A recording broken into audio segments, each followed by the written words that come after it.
Welcome to STL City Showdown. I'm AJ, and this is Steve, and we have another WWWW Draw WW in the last 7 MLS games.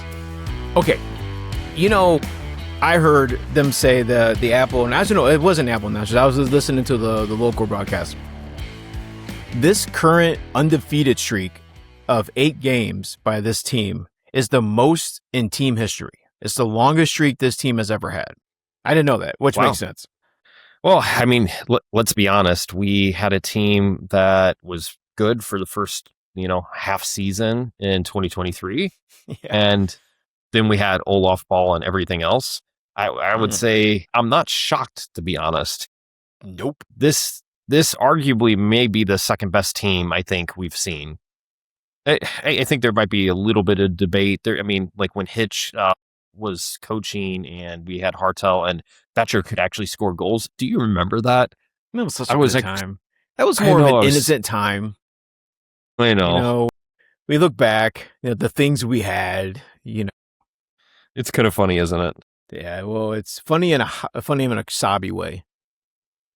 You know what's actually kind of crazy though is that when we look at the current table, we're in 7th place now, Woo! Right? So who? Oh my gosh, Scooby-Doo. Weren't we in 14th at one point? Yeah, we did. I think we were in last place at some point in this season. Like, yeah, we spent 4 weeks in like that 13th to 14th range. It's nuts.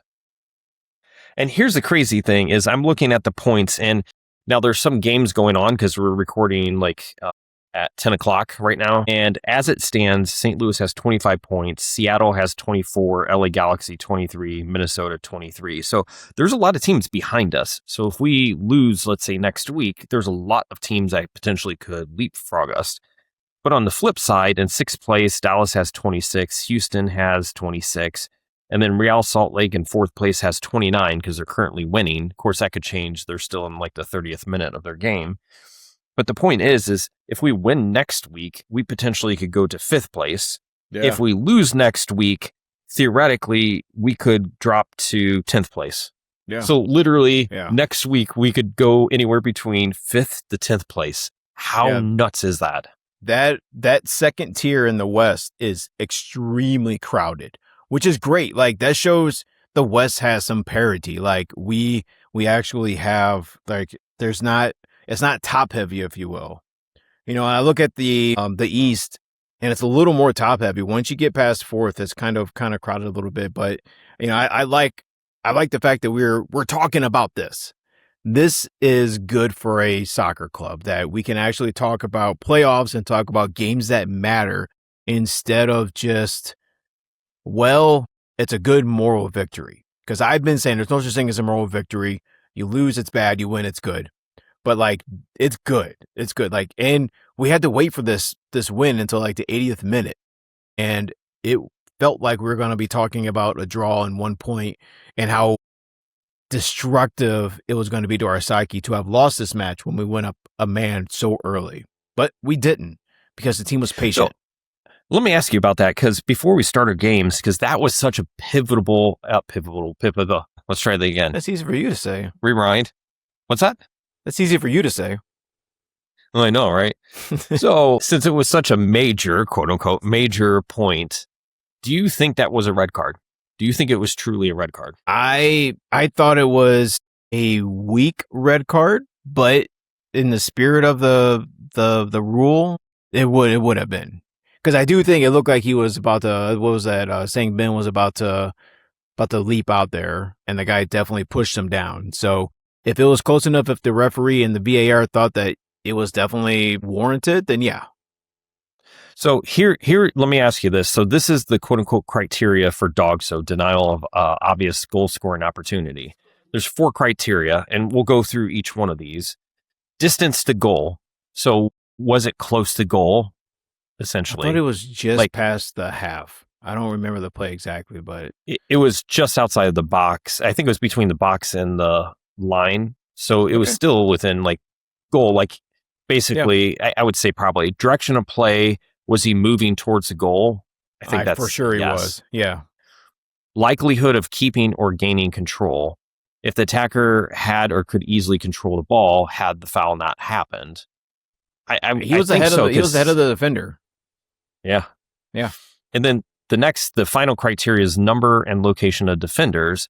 So if the foul didn't happen, was there any defenders other than the goalkeeper that could have challenged the attacker? In this case, there was not, because it was basically right. I thought there was one breakaway within like the video frame, but I don't think it was close enough to have an effect on the play. Yeah. So I think if we go through this criteria, I think this is definitely a red card. I mean, it sucks. I mean, you had pointed out that if this was us and this had happened to us, we probably would be complaining about this and be like, it's a weak red card. Sure, because we're fans. Of course. Yeah. But letter of the law, you would say that it was a red card? Yeah. Well, and here's the thing, though. Like, I didn't see the other players on Colorado getting like extremely incensed. You didn't see the benches empty. You didn't see the coach come out. Like, I would say they kind of accepted the fact that, yeah, it was close enough where it was, yeah. This wasn't a situation. This wasn't a however situation. This was clear and evident. Like, yeah, it was close enough. Yeah, it makes sense. Yep. Okay, so what's our first game, Mr. Game Master? Oh, dude. All right, so we are going to look at, let me see, pull this up here. So first game we're going to play is The One Thing. So each of us are going to get a chance to answer this prompt, which is one player for each prompt. So the first one that we're going to think about, and you guys that are listening, you cats that are listening, you can play along, answer your own thing. So the first thing I'm going to ask AJ is, what's one player that you're talking about tomorrow? Ooh, this is tough because I think there's some standouts. Ooh, do I pick St. Ben? Do I pick Totland? Ostrak? The hard part about fans, though, is I think most people on Reddit, they would pick Ostrak because of the goal and he came in.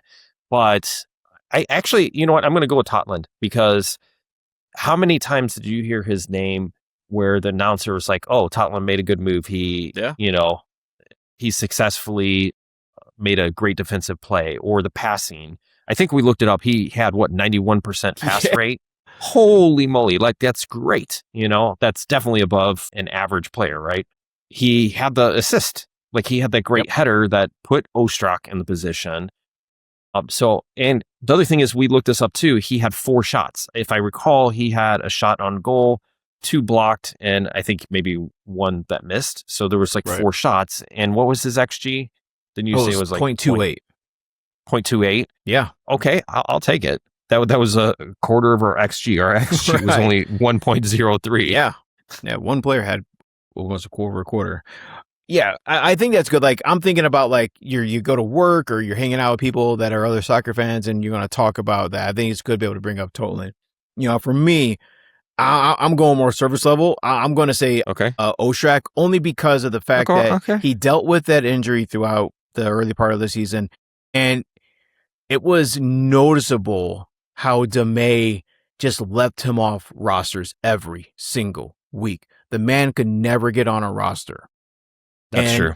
We don't know what's changed. Maybe his fitness in practice has changed, but he was on this roster, and we noted before the game started that, oh, wow, he's on the bench, which is good to see he's on the bench. And then what does he do? He comes on and he is impactful as soon as he comes on and he shoots that goal and he scores it. So for me, the fact that he worked his way back onto not only the field, but the team, and then had a contribution. For me, that's what I'm talking about. And I'm going to be able to talk to people that are like, you see that guy, Thomas? I'm like, well, his name is Tomas. And explain why it's such a big deal that he was able to score. Okay, so let me ask you this follow-up question. So you're saying Ostrak was left off and now he came in, he did this. So next week, if Ostrak was the start, who would you bench? And no, you can't say Betcher. I can. Probably Valum. I guess you could put anybody there, right? Yeah. I mean, it's a warm body. So who would you replace him with? If he's able to start, which I don't know if I need him starting. I think I just want him there as that late sub. I mean, he's clearly good enough to be on this team to be there. So there's really only three people he would realistically replace: Leuven in the right attacking mid, or Edelman or Durkin. And I don't really see I'm not seeing him that. replacing any of those three. I think you're right. What Ostrak is good for, he's more of an offensive midfielder, right? So I feel like when you're down and you're losing, you put him on because you don't need the defense because you're already losing. Like, who cares? You want that offense. Now, in this case, Colorado wasn't really mounting an offense, so you didn't really need the defense. So it made sense to put Ostrak on. Plus, in my opinion, the draw would have been a loss anyways. Yeah. Well, we discussed that before we started recording. If you go up a man and you're at home, you got all this momentum, and you draw 0-0, it's good as a loss, even though you get a point. Like, emotionally, that's a loss. So let me ask you a game question. So you asked about one player we're talking about tomorrow. What is the one thing you never want to see again? I never, for the life of me, want to see Betcher flopping again. I get that's his style. It just brings back Giacchini flopping and everyone talking about how much time he spends on the carpet. And I get that sometimes it leads to a free kick or a yellow. But there was one tonight, I think I commented to you, that he hit the dirt and he just laid there and the play went on without him. And he was fine. He was just laying there trying to draw a card, and it looked absolutely ridiculous. I could go the whole rest of my life and never see that man flop on the carpet again. What about you? Probably not the same reason. I mean, obviously it's really easy to complain about Betcher, but there's a reason why. There was that one that you remember the shot he sent over the framework. Yeah. And I'm just like, you got to hit that. You got to have it within frame there. And it's just one of those things that I get that this is harder, right? Like I'm sitting here behind a microphone and I'm not a professional MLS player, so it's easy for me to say, but still that this is kind of like our job is to complain about the actual professionals. But as a striker, you got to at least more times than not have it on frame. And the problem is he just doesn't. And I can't tell you how many times he seemed to receive the ball and he's like never facing the net. He's always facing away. He's facing towards the sidelines, essentially. He's facing back and he's never able to get a shot off on goal. I think if anybody rewatches the game, or any game he plays, you see this constantly. So I agree on the same person, but for, I guess, a little different of a reason. All right. This is one that's going to be hard for me. What is one adjustment you would like to see the team make for next week? What's one adjustment you would like to see the team make for next week? And next week we're playing against RSL, which was in fourth place or something. So like very strong team we're playing. We're playing them at home. We get 2 at home. So here's the thing. This is the crazy thing is I actually feel like for a large part, our team is actually firing on all cylinders. Mm-hmm. They look good. I think there's 2 major positions that are just suffering right now, and it's striker and that wing back where Valum's playing. I can't tell you how many times Valum had a foul, especially near the end of the game. I'm like, come on, dude. Like, you're just giving them set pieces way too close to the attacking third. I just didn't like that. So I know we keep complaining about this, but I know this is crazy, but hear me out. I don't know if Sang-Bin's ever played striker, but could he do that? Or do we put Alt out there? I mean, he's kind of young against a really good team. I could see why you just kind of want to stay with your quote unquote tried and true, but our tried and true like literally isn't contributing. So I don't think there's a downside. Yeah. It's funny.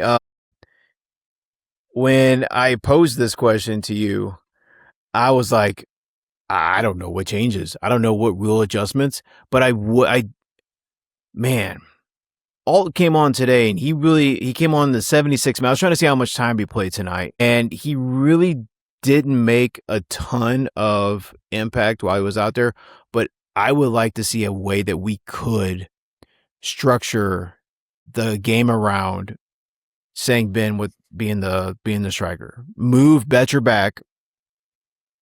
You got to keep him out there. So Betcher and Hartle, have Betcher be that feeder like he has. He was doing pretty good when Claus was here. Try to feature that, but do you do that with such a pivotal game coming up? Do you monkey with that? Like, I mean, if it works, lightning in a bottle, man. But if it doesn't work, people like us will be talking about like, why did he make such a big change on a match like this? But But I just here's my here's my thing, right? So the striker, there's a lot of contribution that they do on defense. Like they kind of start any kind of press and they kind of run around. But I feel like Saint Ben could do that equally as well. I do too. He's so fast. He's so good. I just don't see that there's any downside. Whether he has played striker or not, I don't care. Just, I don't know. Yeah. Well, I mean, with those shots he had tonight too, Saint Ben. I mean, I think that leads us into our next one thing. Yeah. So our next one thing here, okay, Steve, what do you think? One player whose stock changed the most. You know, and I like this because that can go up or it go down. You know, the fact that we won today, it goes up. You know, I actually had a couple names written down, but as we were talking, I convinced myself to go with Saint Ben. And it's because people are seeing, like you and I have been kind of saying, Saint Ben is good. He's so fast. He can do a lot of stuff.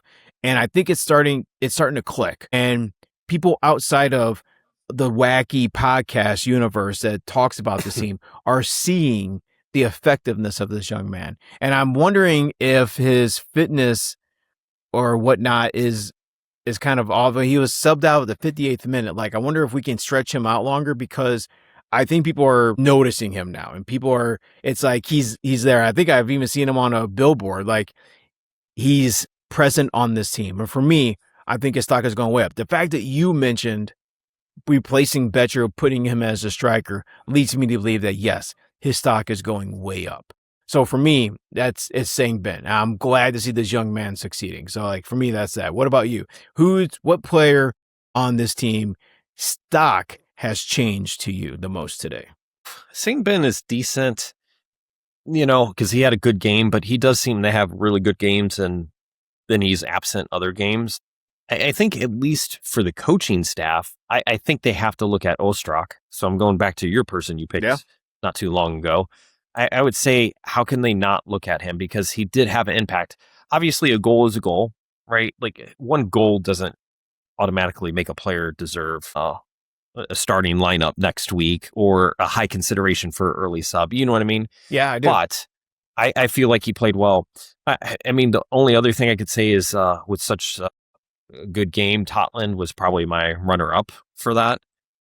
But I think if we pick one, because it's technically one thing, that's our game, right? I think I'm going to have to go with him. Yeah, you know, Ostrak was the name I had down initially because because like, you know, he's on the team and he's making an impact. You know, Ostrak, Totland's playing every game, so like he's there. He's kind of, you know, he's omnipresent, and like, but like, yeah, it was Ostrak or Saint Ben, and I just think that Saint Ben, people were at the beginning of this season, I don't know if we remember, people were saying like, get this guy off the team. What does he even do? That was the big. I saw a lot of memes on Reddit and on Discord and Facebook. What does he even do on this team? And it's like, you jokers aren't really watching this team if you're not understanding what he's doing. And now people are like, yay, Saint Ben. Well, it's like, yeah, thanks for hopping on board. We appreciate it. There's more room on this train. So I love Ostrak, and I wish I could have picked him. All right. Okay. So that was our one thing. Yes, our next one, I think our next game, I think people are going to really, really enjoy, because this is going to be different. This is a little different than we pick or have done before, Steve.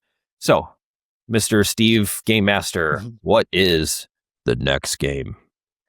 All right. So we've all been to the local area. We've all been to Forest Park. Everyone knows that it's a beautiful place that, you know, in case you're born under a rock, Forest Park was given by a family to the city of St. Louis with the rule that everything in Forest Park has to be offered for free to everyone. There could be paid things going on, but everyone has to be able to experience the joy of Forest Park. One of the institutions in the Forest Park is our great St. Louis Zoo, one of the absolute best zoos in the country, and it's free $95. So we love walking around the zoo. We love our Raja. We love our polar bears. Have you ever walked around the zoo? Raja's gone, though. Yeah, I know, but we love her, and now we get Jet. And my dog, one of my dogs' name is Jet, and we get to replace okay. Raja with Jet. So I think it's cool. All right. So you ever walk around the zoo and go, that animal reminds me of a player? And that's what we're going to do. So each of us are going to give an animal name and a description from an animal that exists at St. Louis Zoo. And that was the rule. It has to be an animal at St. Louis Zoo. So it can't be something it can't be like a panda, because we have red pandas, so we don't have like the big goofy black and white pandas. Which, by the way, did you see a couple weeks ago a resident of the city of, or some city in China where they have pandas, broke into a panda exhibit because they wanted to give a panda a hug. And this person almost got mauled by a panda. This panda was there's a giant creature, and like it was like mauling at him and like trying to get him away. And the guy just kept coming up, and you can tell this panda was just like really chill, but it was really like, these things got giant claws, rip your face off. But like, yeah, the guy almost got killed. But anyway, all right. So I'll go first. So the first animal that I'm walking, I go into the insectarium, which is really cool. They got that big black beetle out front, the dung beetle, which is ironic. Oh, but yeah. like I'll go in there and I see a silkworm. And I'm like, oh, that silkworm reminds me of someone, because they're extremely hardworking. They spend a month constantly eating before spinning their cocoon. So they're extremely hardworking, and they're completely dependent on humans. And they could never survive in the wild. So that's true. What? Oh, and they're famous for turning something ordinary into something valuable. So when you're walking by a silkworm and you look at that beautiful, majestic creature, what player on our team or person on our team makes you go, oh yeah, that's a guy right there? So I'm going to have to go with Baumgartel for this. Yeah. Not for the dependent on humans, because I guess Maybe he is. I guess we're all dependent on each other. But as far as hardworking, he seems like he's playing every single game. I don't think he's not started a game this season. He's always out there. He's always working hard. I can't think of a time this year. There probably was, but I can't think of a time this year you're like, Baumgartel like completely boofed that, you know? Now, every player is going to miss something or whatever, and goals get scored, right? But like a dumb, major, fatal flaw, I don't think we've seen that. Like, for hardworking, I don't think there's anybody else I'd pick, except for maybe one person, but I'll save him for later. You know what? I'm just looking. He's 6'3". He's won 21 aerial duels. And you know how much distance he's covered? This is all available on the City app, by the way. They've really updated this, and it's really cool. He's covered over 106 miles this season. Nice. And his top speed, he could have been a cheetah. His top speed is 20 miles an hour. Nice. On a pitch, 20 miles an hour. I could have a heart attack. So who's your person? For the silkworm? Well, see, it was yours. I didn't think about it. So it turns something. So I'll give you. Yeah, go ahead. I'll give you one. Yeah, you give me one, buddy. Okay. Okay. So, and there's a specific person I was thinking about for this one, but I'm going to see what you end up picking. It's the polar bear. So, of course, these guys live in the Arctic, right? So a lot of people think polar bears and penguins live in the same place. They do not. Completely opposite side of worlds. I have seen people like, why are there penguins in South America? Don't they only exist in the North Pole? And I just want to swing at them. I just want to swing at you. Like, just stop. Okay. All right. So there's some of the largest carnivores on Earth. And here's the thing. They can swim more than 60 miles without rest. There's only one person. Yeah. There's only one person on this team. As soon as you said they're the largest carnivores on Earth, that's Chris Durkin, baby! Wrong person. No. Okay, who are you thinking? Who are you thinking? Well, but because of the swim more than 60 miles without rest, who is like constantly working other than... So the thing with Baumgartel is he's not constantly like running around like crazy. Hartel.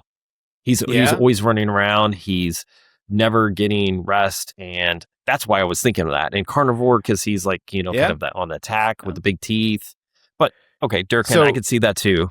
So Chris Durkin has covered 112 miles, and Hartel has covered 108. Ooh. My big boy's coming through. Hey, 20 miles an hour. And that's with the suspension.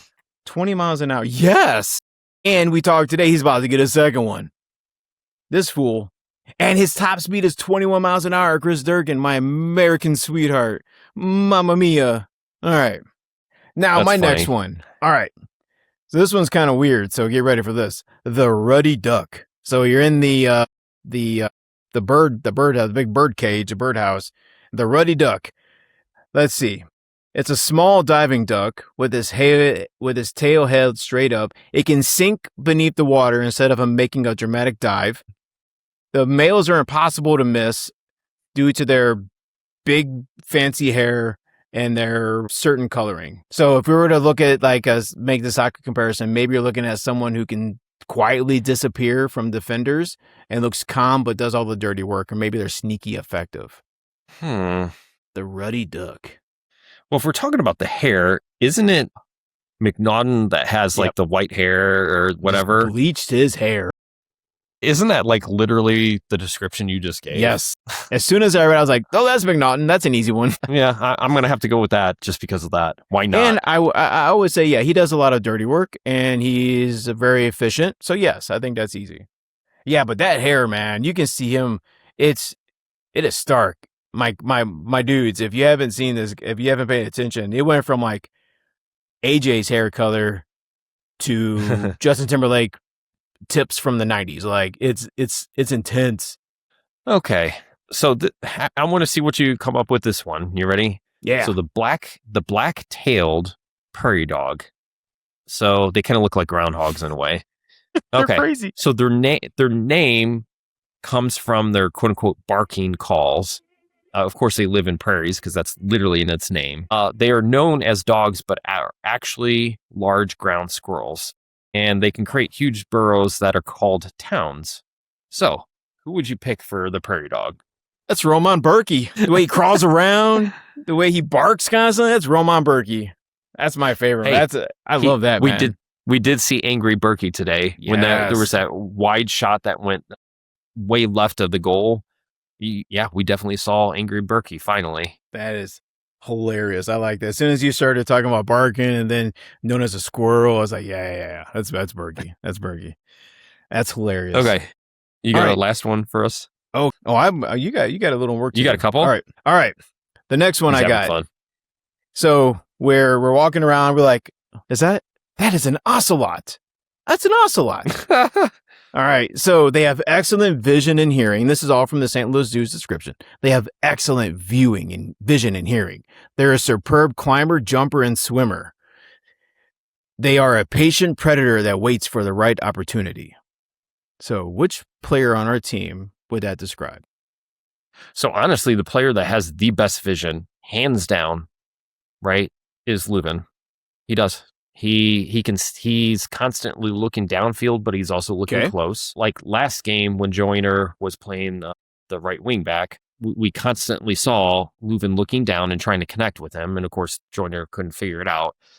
Today, there was tons of times where Leuven was trying to make some runs to progress into kind of the corner area because he saw that opening.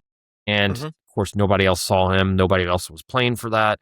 It was really frustrating because all they would do is pass back. So, and then you kind of mentioned they're very kind of athletic for the size of the critter that they are. Yeah. There's no doubt that Leuven has that athleticism. You know what? That pass, he made a pass that threaded through like 2 or 3 defenders towards the bottom, toward the final third. Like, it probably went like 13, 14 yards. It was insane. And so that was a hell of a pass. So that's definitely like that tactical striker for sure. If only we had people on the other side of the ball that could actually. Yes, that'll be great. Okay, so I got one more animal for you. Nice. Okay, and I know you had this animal, but there's a person I'm curious if you'd pick for this one, but it's the hippopotamus. So as people know. So a lot of people think hippopotamuses are kind of, I don't want to say cute, but like kind of docile, but they're one of the most dangerous animals or mammals for sure in the world. They're super territorial. They kill a lot of humans. They are crazy. From the St. Louis Zoo website, this is kind of cool. Hippos do not sweat, but they secrete a thick substance from the pores called blood sweat. So just basically, we're looking at this really dangerous, aggressive, kind of reckless animal who probably gets a lot of yellow cards. Yeah, I would think hippos. By the way, I want to say hippos kill more people than sharks. Like they are insane. Easily. And they get up to like 30 miles an hour if they run. Like it's insane, these things. So of course I'm going to have 2 on my list, and it's clearly Durkin for the crazy hippo. Plus, because this man don't sweat. You ever seen a man don't sweat? He just excretes. He just excretes pure virality. So that's my guy. So check this out. So hippos cause about 500 deaths annually. That's lions cause about 22. So lions, right, cause about 22, and sharks worldwide. This is sharks, right? Only 5 to 6. Yeah. Now, do a quick favor. Look up how many people cows kill a year. What? Cows. Like cows, like moo cows? Yeah, moo cows. Okay, in the U.S. alone, 20 to 22. Yeah, cows kill. Cows well, that makes deadly. sense. Horses and cows, like you can't stand behind them. And cows are incredibly protective of their calves. A cow will charge you down, and they weigh the size of a small car. Like they're giant creatures, and they will murder you. It's hilarious. But like, yeah, hippos are insane. People think that they're cute. No, man, this ain't hungry hippos.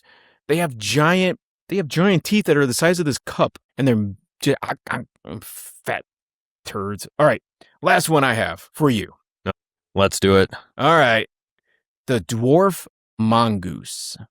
The dwarf mongoose. It's Africa's smallest carnivore. It lives in a highly social family groups of 12 to 15. It constantly communicates through vocalizations. Let's see. It works alongside hornbills in a rare mutually beneficial partnership. The birds warn of predators while the mongoose then flushes out insects. So they work alongside another animal. So here's the thing. So like they're like team first players. They have great chemistry. They are high energy who never stops working. You know, there's a couple names that kind of came to mind. At first, when I was looking at the mongoose picture, I was like, okay, that kind of looks like Ostrak. And, you know, I do have to apologize, Ostrak. I know you listen to our podcast on a regular. Dude, he's so fan I of the apologize. pod. Yeah. I He's know. one of our first. Yeah. I'm going to actually say Edelman, because the synergy with him and Durkin has actually been pretty fruitful this year. That's been a surprise pairing, to be honest. I dig it. In fact, I want to bring this up. Should I bring this up? Yeah, I'm going to bring this up now. So forget you. Damn. So I'm here too, bud. I know. I'm so mean, You know what? right? You are definitely not a dwarf mongoose, you jerk. Right. So interesting. Check this out. So Matt Baker, before the game, said that Leuven, who's healthy, is on the bench. And then he basically said, hey, Leuven has 5 starts this season. And then it says here that it's become clear that when healthy and available, Chris Durkin and Daniel Edelman are the preferred central midfielders on the team, regardless of anybody else. So is Matt Baker suggesting that when we get Jose in, right, that he's going to replace Leuven in attacking mid?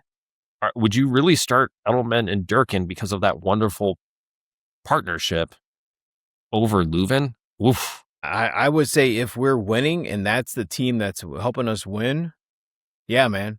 I mean, that's what you got to do. You got to put your best 11 on the pitch. You can't just choose the fan favorite. You have to do what's best for your team. And that would be a bold move by DeMay if he were to do that. And if it's successful, and Leuven is a perfect halftime sub, like that'd be great. That's a good problem to have. So we've talked about this before, right? You know, the one thing that we have not had is a lot of player controversy because they all suck, right? Or at least they weren't performing, right? Like we're like, okay, we just need anybody in. Now we're getting to the point where we're literally discussing, do we put Sang-Ben or Leuven at the attacking mid? Do we put Leuven versus Edelman Durkin in the midfield? Like, this is kind of awesome, isn't it? Yeah. It really is. It's the coach has to make decisions on his roster instead of like, oh, Jesus Christ, you're up, go. Like it has to, I guess we're also not building a team on vibes, which is good too. Legit. That's good. All right. So speaking of which, because we kind of hit that, by the way, that was a really fun game. Steve had came up with the game idea. He's really taken ownership these past couple of episodes of coming up with some like really cool games. And I think I think that was a really fun and unique Yeah. game. So Thanks.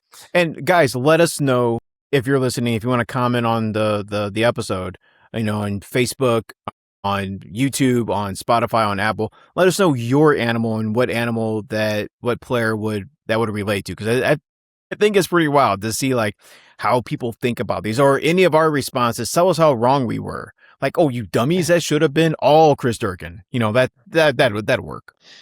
yeah, and if there's something you like, you can reach out to us on Blue Sky or X, and hit us up. It's STL City Showdown is the handle. We had that one fan that came by, during the watch party. I should have asked her, and I kind of kicked myself. Is what was her the rest of your life? The rest of your I life, know. you're gonna. I had one chance. So, dude, like I know you know this because you're also in a job that's public facing, right? We both are. And the problem is when you see somebody outside of where you normally see them, you're like, okay, is this a person from like my career that I see, or is this like somebody from my past, or you know what I mean? Like it's just, Yeah. You don't have that context. Anyway, speaking of context, one of our favorite games, and even if you all hate it, it's one of our favorites. So screw you guys. Just kidding. Dang. Is goal or no goal. So goal or no goal, Steve. Oh, this is hilarious. I got one for you. Goal or no goal. This was by Marine and his dogs. Jesus. Said during, this was like near halftime, said, anyone check Trump's social media feed to see if he's weighing in on this red card? I love that. I would say a goal just for the pettiness, because I think because of that incident in the World Cup, we now have a perma meme that's going to just go forever for the next 30 years. People are going to be able to use that, and it's just perfect. Steve, I got a question for you because I think you brought this up. Sorry, I'm taking another turn here. Impossible Singer 320 on Reddit said, Betcher, not his fault he isn't any good. It is one of the reasons why seats are empty. Holy moly. Did you see how many seats were empty? Dude, like, was there like a yes. Taylor Swift concert or something tonight? Dude, I get it. And I know it's hot, but like this team is hot as well. And I commented, like, my wife I took my daughter and my pups to the block party. We like going first thing, get there early, we get home. And as we were on our way home, I was just grabbing some of the cool stuff. And my wife said, our tickets reasonable tonight. And I looked, and tickets are still over $40 with like an hour before kickoff. And that stadium was 80% full. And if they would have dropped tickets down to like $20, they would have filled it in. But yeah, that was a shame. I don't think he's the reason why those seats are empty, but it is a shame that he's been put in a position where he has to suck, because that's not him. He's a much better attacking midfielder for sure. All right, Trademark on Discord says, "Damn, we're hot. Goal or no goal?" Yeah, I'm going to say goal. Yeah. I'm going to say it's so hot that we need a hydration break. Yeah, I bet it was sweaty tonight. I was watching this game from home. And I would agree. I think when you get to 8 games unbeaten, you're officially hot. Like, and it's stretched an Olympic or a World Cup break as well. Like, they're continuing this. Okay, so this is an AJ thing. Goal or no goal, you shouldn't count Open Cup games and other tournaments on win and non-losing streaks. I would say yes. I think we should. I would think that, yeah. Just count the MLS games. And what is that? 7 MLS games? It's 7. 7. The only reason why I say this is because sometimes, like, everybody takes league games seriously. There's sometimes when you get these Open Cup games where teams really aren't going for it, and they just kind of, put in like, your quote unquote second stringers. I'm not saying that's what happened with the last Open Cup game, but some of the previous games, absolutely, but that's a different debate. Forever on Reddit said, we look absolutely lost without Leuven out there. Goal or no goal? I'm going to say no goal. I wouldn't say that we looked absolutely lost under no circumstances. I do think that when he came on, some of his vision, like you're saying, worked out. But like honestly, I wouldn't say we were lost. No, I'm gonna go no goal on that one. What about you? I'm going to say goal, just in the sense that there really wasn't any significant shots. It didn't feel like we had the same kind of pressure. He came on within 30 seconds. We had a corner followed by another corner, so 2 corners. And once he came on, you could tell that the attacking pressure just started to increase. It just seemed like there was a little bit more creativity out there. How many times did we get into the box essentially, and our players were like, "What do we do?" you know, they were just clueless. He just has some creativity. I'm not saying he's the best player out there because I think it's Hartle, but he's much, much more creative than almost every player on the team. Yep. All right. Eufomptus from Reddit says, I mean, other city teams would have found a way to mess this up. Good job doing what needed done. I'm going to have to go goal with this. Mm-hmm. You can't tell me, Steve, that you weren't thinking this entire time. You're like, oh, this is going to be another draw. We got too excited, especially before the game. I sent you the Admiral Akbar GIF, which was, it's a trap. It's a trap. Because I felt like everybody was too excited. I'm sure the players were starting to get comfortable that, we were just going to win. It just felt like that trap game. Right. And I think going back to that Redditor's comment about other teams would have found a way to lose it. As soon as we scored, I texted you and said, "Are we ready for a good old St. Louis City give up the tie?" Because that's what we always done, and we found a way to not. And so that is a major difference from this team. So the fact that we found a way to keep our composure after we scored, and that's a shame that's like a change. Right. So on Reddit, Fort Collins dude, we've quoted him quite a bit, and I think he has a lot of points, good points. But I'm just going to pick out the first line that he said here. This was at halftime, and he said that this was one of our worst 45 minutes of soccer in a while, with the exception of Sang Bin. I mean, what's a while? Is this guy saying like memorable? Let's say this year. This year? We've lost games. Yeah, this season. We've lost games. So I on vibes, I'm going to say that's a no goal for me. There's got to be worse halves of soccer that this team has played this year, especially when we started off, as we said earlier in this episode, in 14th place. We were scraping the bottom.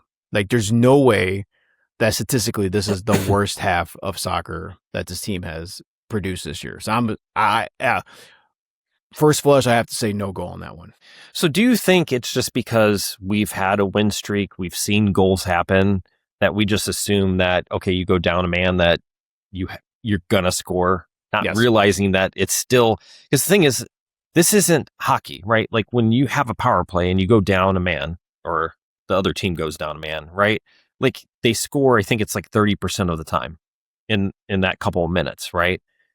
Soccer is different because you're going from 11 players on the field, so 10 outfielders down to 9 outfielders plus the goalkeeper. It's not that big of a difference. You know what I mean? It does make it harder to attack, but your defense is just still as stout. And most teams, especially Colorado, because they're okay with the draw in this instance, they were going to play very much more defensively. It was probably actually harder for us to score with Colorado being down a man that early in the game versus if it was 11 on 11, I feel like. Because Colorado probably would have opened up a little bit and give us some like transition plays and stuff like that.